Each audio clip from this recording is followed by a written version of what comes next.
susunod na programa ay rated PG. Patnubay at gabay ng magulang ay kailangan sa mga batang manonood.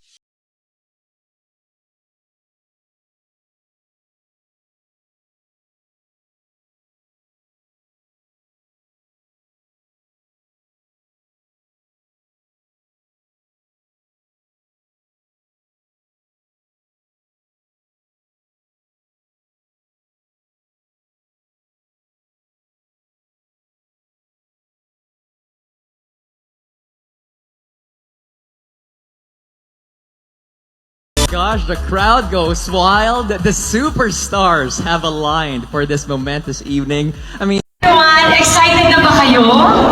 Kung sino mapipili namin? Parang hirap eh, no? Masaya.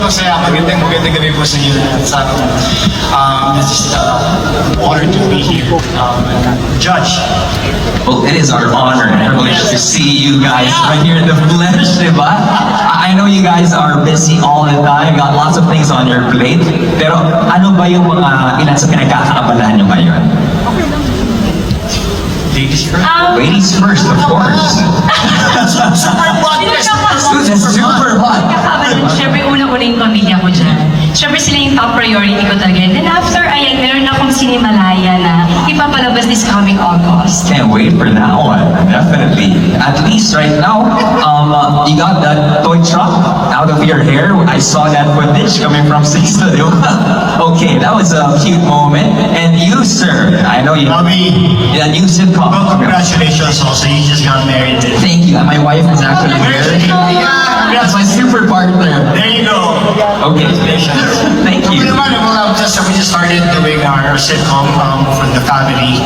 I'm finally working with my wife and my 2 kids. And then aside from that, I'm going to start filming this August, September for the Metro Manila Film Festival. And pagkatapos nila, 2019 kami, tapos sila naman. And then ako naman ngayon. Uy, ang dami nga abangan talaga, no? Masaya na. And then it's also time with the family always, of course. And syempre, nagpapapayat para makasali sa Superbad. Uy! May pag-asa pa pala eh. Sabi nila, may nakita ko 52 years old. Kaya ko ba? Grabe yung hindi ni Sir Goma, oh. Kaya natin yan. Can we expect you guys next year to join the Superbots? Next year, ang tagal. Oh. Kailan ba pwede magsimula? Next month, ulitin namin to. You've heard it from my favorite doctor himself, Dong Aga. Thank you. Okay, pero syempre, we go back to family and priority talaga ang family, no? But now you are part of this growing family with Century Tuna. Right now, you've been selected as the judge. Can you take us to that moment? Ano ba yung naging proseso at pakiramdam nung nag-contact kayo or kinontak kayo ng Century Tuna to be the judge for the evening?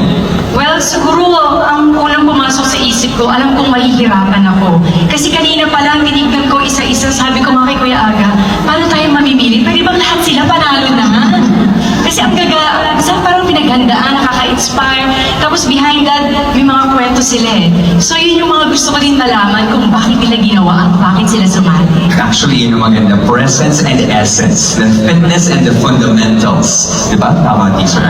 Well, it's the same thing sa akin. Parang, everyone worked hard and I know what it takes really to parang maging binan ka. And katulad sa akin, I'm coming from umabot ko na to 50 pounds and trying to cut back.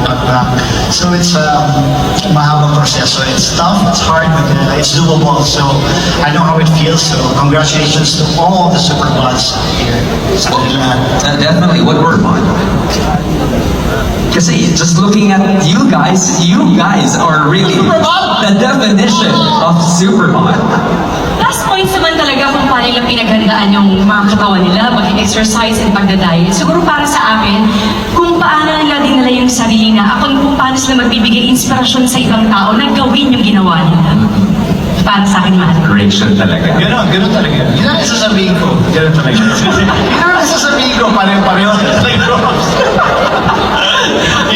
It's really hard work for all of them, and pinag-uusapan ko mga kaina, sinabi ko kaina parang kailangan seryosoy mo yung pag-judge ka dito dahil, everyone worked really hard. Yes.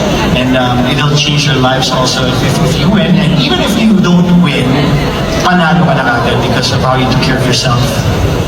We got 35 finalists, no? Grabe preparing, first and foremost, while staying healthy and active.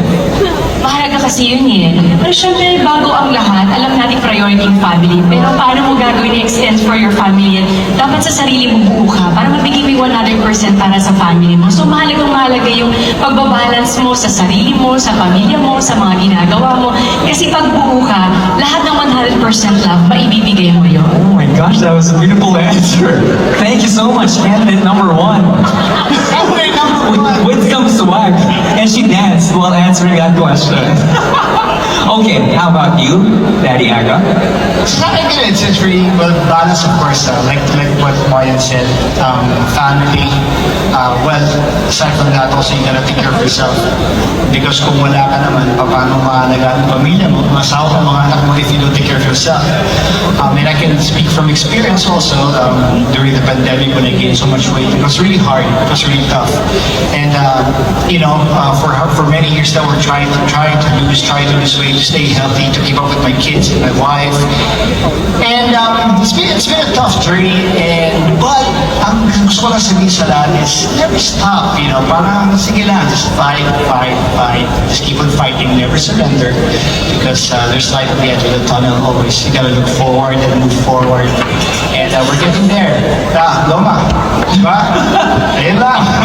Ganda ang mga edad natin, diba? 50s. Been there, done that. But always super fun. Just looking at you guys are really the definition of super fun.